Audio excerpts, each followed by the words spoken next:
السلام علیکم ورحمۃ اللہ وبرکاتہ۔ میری بات سنو، چاہے تم لڑکی ہو چاہے تم لڑکے ہو، پورے غور و فکر سے اور دل سے اور پوری سننا۔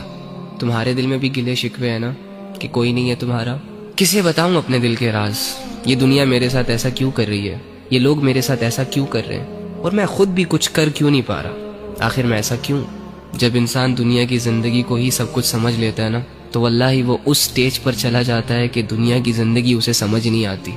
اینی ہاؤ، تو ایک کام کر، آج رات جب سب سو جائے نا، تو چھپکے سے اٹھنا، کسی کو کانوں کان خبر نہیں ہونی چاہیے، اور سب سے الگ تھلگ ہو کر جا نماز پکڑ، بچھا اور اس پر کھڑا ہو جا، ہاتھ باندھ، آنکھیں بند کر، امیجن کر کہ تیرا رب تیرے سامنے کھڑا ہے، وہ رب جس کا تو بندہ ہے، اور اسے اپنا سب کچھ مان، اور یہ تصور کر کہ آج میں اپنے رب کو اپنی حالت دکھانے آیا ہوں، آج میں اپنے رب سے اس دنیا کی شکایتیں کرنے آیا ہوں، آج میں اپنے رب سے دل کے راز بیان کرنے آیا ہوں۔ 2 رکعت نفل نماز پڑھ، اور نماز پڑھنے کے بعد جھولی پھیلا دے، ہاتھ اٹھا دے، بچھا دے خود کو، اور دل کی گہرائیوں سے پکار اپنے اس رب کو جو تیرے دل کے حال کو جانتا ہے، جو تب بھی تیرے ساتھ تھا جب دنیا تیرے ساتھ نہیں تھی، جو تب بھی تیرے ساتھ تھا جب دنیا تجھے جانتی نہیں تھی، اور جو آج بھی تیرے ساتھ ہے۔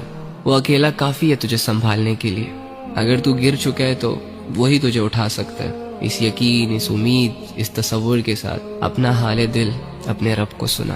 ایک آنسو کا قطرہ نکل آیا نا، یا تیری آنکھیں صرف نم ہو گئی، یا چلو اگر تمہیں صرف اتنا احساس ہو گیا کہ میں اللہ کے سامنے بیٹھا ہوں، میں اللہ ہی سے بات کر رہا ہوں، یقین کر کے اٹھنا کہ تیرا رب تجھ سے راضی ہے۔ اللہ کے سامنے کھڑے وہی ہوتے ہیں جن کو اللہ کی ضرورت ہوتی ہے۔ تو اللہ کے بندو، آپ کے مسئلے کس نے حل کرنے ہیں؟ عاملوں نے؟ کالے جادو والوں نے؟ کس نے کرنے آپ کے مسئلے حل؟ اللہ نے کرنے ہیں نا۔ تو اللہ کہاں ہے؟ ایکچولی میں آئی ڈونٹ نو وائی ہمارا یہ مائنڈ سیٹ بنا ہوا ہے کہ اللہ کچھ اسپیسیفک جگہوں میں پایا جاتا ہے، اور اللہ رب العزت کی جو مغفرت کے فیصلے ہوتے ہیں وہ نیک لوگوں کے لیے ہوتے ہیں، یا اللہ رب العزت جن لوگوں کی دعائیں قبول کرتا ہے وہ بہت نیک ہوتے ہیں، لمبے لمبے سجدے اور پاک صاف رہنے والے ہوتے ہیں۔ ہاں ٹھیک ہے، ان کا اپنا درجہ ہے، لیکن اس کا یہ مطلب بھی تو نہیں ہے نا کہ ایک عام انسان اللہ تک پہنچ نہ سکے، ایک عام انسان اپنے دل کی بات اللہ کو نہ کہہ سکے، اور اللہ رب العزت کو اپنی طرف متوجہ نہ کر سکے۔ وہ کہتے ہیں کہ کوئی کعبے سے خالی ہاتھ لوٹ آیا تو کوئی گھر بیٹھے خدا کو پا گیا۔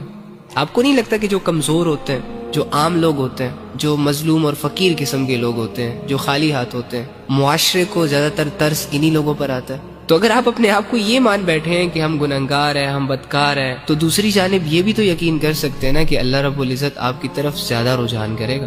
اللہ کے بندو، اللہ کہہ رہے میں تمہارے اشارت کے بھی قریب ہوں۔ اس اللہ سے اپنے مسئلے حل کرواؤ جو اللہ ساری زبانوں کو سمجھتا ہے، جو اللہ دل کے حال